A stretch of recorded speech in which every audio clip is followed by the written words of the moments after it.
తారీఖు నుంచి రాష్ట్ర ప్రభుత్వం చేపట్టిన మహాలక్ష్మి ఉచిత ప్రయాణం మహిళలకి, ఆడపిల్లలకి, అదేవిధంగా థర్డ్ జెండర్కి టీఎస్ఆర్టీసీ యాజమాన్యం చాలా సక్సెస్ఫుల్గా ఇంప్లిమెంట్ చేయడం జరుగుతుంది. చాలా చోట్ల అనూహ్య స్పందన వచ్చింది.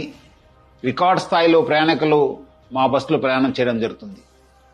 బట్ ఈ ఒక పథకం ఇంప్లిమెంట్ చేయడంలో యాజమాన్యానికి, ముఖ్యంగా మన సిబ్బంది కూడా కొన్ని సమస్యలు తెలియెత్తుతున్నావు.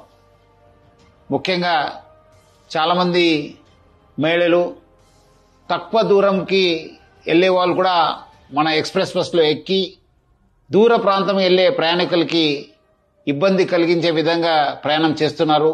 వాళ్ళందరికీ కూడా నా తరఫు నుంచి, యాజమాన్య తరఫు నుంచి కోరుతున్నాను, మీరు తక్కువ దూరంలో వెళ్ళే వాళ్ళైతే వెలుగు బస్సులో ప్రయాణించాలని చెప్పి నేను మరీ కోరుతున్నాను.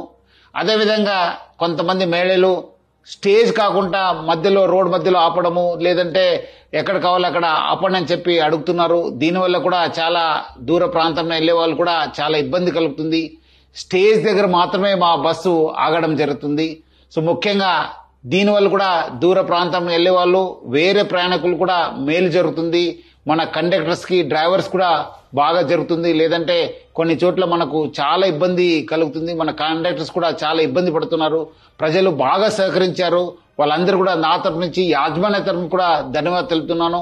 వచ్చే రోజు కూడా ఈ ఒక స్కీమ్ ని ఇంప్లిమెంట్ చేయడానికి మహిళలు, ఆడపిల్లలు, థర్డ్ జెండర్ వాళ్ళందరూ కూడా సహకరించాలని చెప్పి నేను మరీ యాజమాన్య తరఫు నుంచి అందరు కోరుతూ, మహిళా లోకానికి, ఆడపిల్లలకి, థర్డ్ జెండర్ అందరు కూడా నేను యాజమాన్య తరఫు నుంచి కూడా సహకరించేందుకు పేరుగా ధన్యవాదాలు తెలుపుతున్నాను.